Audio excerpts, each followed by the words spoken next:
वो कहते हैं ना कि राजनीति हो चाहे कोई चीज, कोई कभी भी हमेशा किसी के साथ नहीं रहता है। और ये सीधा बैठता है अमेठी लोकसभा सीट पर। बड़े बड़े बयान और चैलेंज देने वाले राहुल गांधी को अब स्मृति ईरानी का ये मैदान खाली होता हुआ नजर आ रहा है। नमस्कार, आप देख रहे हैं पंजाब केसरी.com। मैं सत्येंद्र शर्मा। अमेठी सीट उत्तर प्रदेश की है और जो काफ़ी चर्चा का विषय भी बना रहता है। यहाँ से बीजेपी की कद्दावर नेता स्मृति ईरानी 2014 में चुनाव लड़ी, 2019 में लड़ी और मौजूदा केंद्रीय मंत्री भी हैं। और इस बार फिर उन्होंने ताल ठोका। और जब ताल ठोका तो यहाँ से उन्होंने राहुल गांधी को चैलेंज किया, गांधी परिवार को चैलेंज किया कि अमेठी से राहुल गांधी चुनाव लड़े, क्यों भागे भागे नजर आते हैं। लेकिन कांग्रेस ने यहाँ से राहुल गांधी को न उतार करके अपने सबसे पुराने साथी कांग्रेस परिवार के करीबी किशोरीलाल शर्मा को मैदान में उतारा। और कांग्रेस का ये जो प्रयोग है वो कहीं ना कहीं सही साबित होता नजर आ रहा है और लगभग 1 लाख से ज़्यादा वोटों से वो आगे चल रहे हैं। अब ये धीरे धीरे जो रुझान है परिणाम में तब्दील होते जा रहे हैं। और जब इतना ज़्यादा मार्जिन आ जा रहा है तो ये सीधे कह सकते हैं कि स्मृति ईरानी इस सीट से अब हार रही हैं।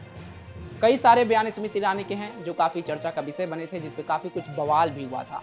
लेकिन अब अमेठी के गढ़ में जो पुराने यहाँ के साथी हैं, लगभग अमेठी की ज़मीन पर 40 साल काम किए हैं, राजीव गांधी के करीबी रहे हैं, सोनिया गांधी के सचिव तक रहे हैं, इस पर उनकी जीत जो दर्ज हो रही है, कहीं ना कहीं गांधी परिवार का भरोसा जीतने में वो कामयाब रहे।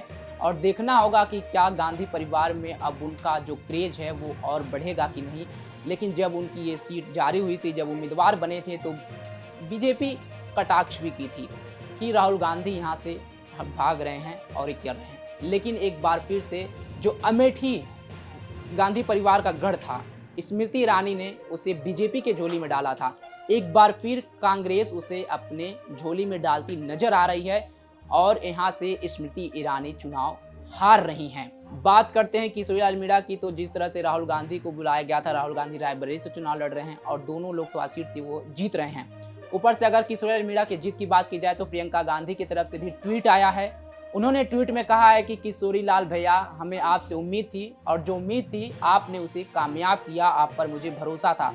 प्रियंका गांधी का ये ट्वीट बहुत मायने रखता है, भैया करके उन्होंने संबोधित किया है। और इससे ये लगता है कि किशोरीलाल मीणा गांधी परिवार के कितने करीबी हैं और जो उन्होंने जीत हासिल की है, ये कहीं ना कहीं उत्तर प्रदेश की राजनीति में कांग्रेस के लिए जो अंतिम किला था, ताबूत कह सकते हैं, उस पर कहीं ना कहीं मलहम लगाने का काम इन्होंने किया है। और उत्तर प्रदेश में जो कांग्रेस सत्ता से बाहर नजर आ रही थी, सिर्फ 1-2 सीट इसके पास थी इस लोकसभा चुनाव से पहले, अब कहीं ना कहीं 2 से ज़्यादा सीटों पर कांग्रेस जीत करते हुए नजर आ रही है।